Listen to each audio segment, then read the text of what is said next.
Hello, this is Kenneth Wong, Senior Editor for DE 24/7. I'm here at SolidWorks World, what used to be called SolidWorks World, and it is now 3D Experience World. And I'm here speaking to Manish Kumar, CEO of SolidWorks. And by now, you have already read the article that I have published online about the conference and what news came out of it. But I want to give you more understanding of the three special personas that you'll be meeting. How would you introduce them in persona and their role? Aura, Leo, and Marie.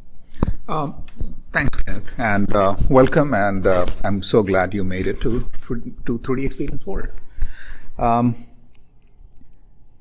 The first question is, what are Aura, Leo, and Marie? So these are virtual companions.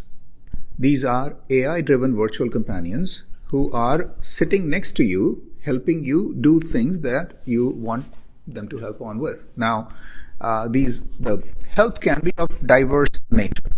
The help might be things where you want to brainstorm with a friend without any constraint whatsoever. You don't want to even worry about whether that idea is realistic or not, whether you can manufacture it or not, and so on. So you want a friend who just brainstorms with crazy ideas at times even, right? Then when you have tried to identify something that you want to, let's say, build, manufacture, whatever, then you want to deal with a friend who knows the details of engineering and manufacturing, who can help you convert that idea into something which is manufacturable, grounded in reality. Because at this point, you're not talking about some hypothetical virtual thing, you're talking about something which is physical that you want to create, right? And then while doing that, you also at times, you might want to expand your horizons by asking questions to a scientist, which a normal engineering person may or may not know about. And in those cases, you also want to have a really, almost a very high IQ scientist sitting there next to you, willing to answer any of such questions for you. So essentially, Aura, Leo, which is short form for Leonardo da Vinci, I would say, and Marie, these are these three personas that are there with you to help you with these three different scenarios. And our belief is that one persona is not enough.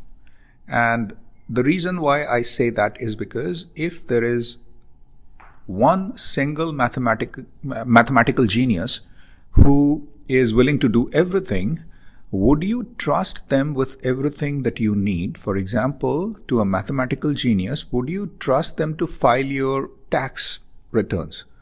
Most likely answer is no. You might still want a CPA.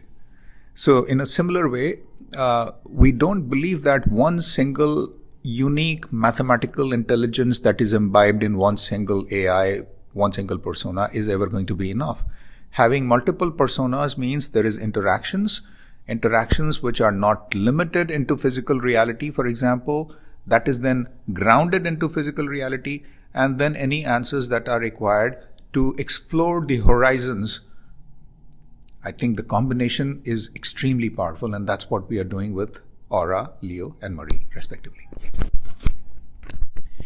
On stage, you also demonstrated what looks like automatically a feature that allows you to automatically generate a surrogate model. So I'm wondering how that kind of tool is going to affect what is essentially a SolidWorks simulation that is part of SolidWorks Classic, and also maybe some of the products in Simulia portfolio. So to understand it, if you are a designer who is designing a very similar kind of concept over and over again, what you can possibly do is that you run simulations on those models and you'll be able to extrapolate a new shape that you generate, and without even doing any mathematical formulation, you might be able to come up with a solution of how good or bad this solution is.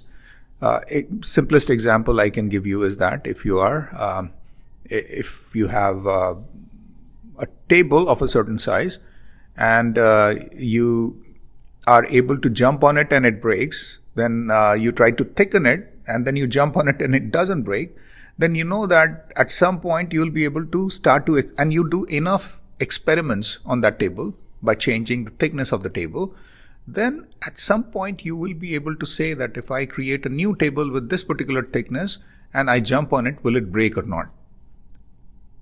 This simulation this surrogate model is essentially the same exact concept, that given a similar kind of model, if I generate enough simulations, then using those, can I predict a new shape and its behavior?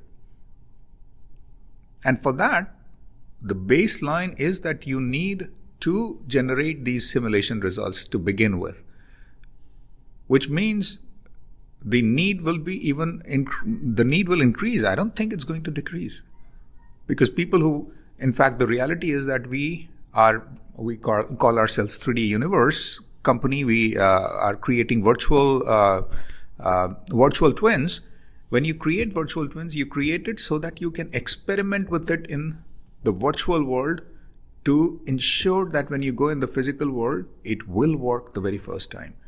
So this model, and still the reality is that today, not everyone has embraced simulation yet. We want everyone to embrace simulation. We want everyone to ensure that they are creating things that will work in real life. So this is only going to increase, I think, the demand for such products, not decrease. The keynote speaker, Pablo Holman, said that up to this point, we seem to have been using AI tools for really dumb stuff, but now it is time to course correct. So I wanted to ask your opinion. Do you feel like there is a need to course correct in our way of using AI in engineering specifically? I cannot speak for him, but even I touch the same subject. That today, if you look around, what is AI being used for? It is being used for as a large language model to write, to summarize things, to create images, to even create movies for that matter, but simple stuff. Our engineers and designers, they don't deal with simple stuff. They deal with extremely complicated problems. And if you go with my analogy of fire or my analogy of the steam engine, when steam engine was invented, it was invented for pumping water out of coal mines which had water in it, right? But once the rotary motion was invented for that steam engine, that became a source for innovation for everything, right from railroad, to steamships, to factories, to literally townships were built around that, right? In a similar way, AI in its current form is like that engine, like that steam engine which is pumping water right now. So I can even say that AI is in a pumping water phase right now.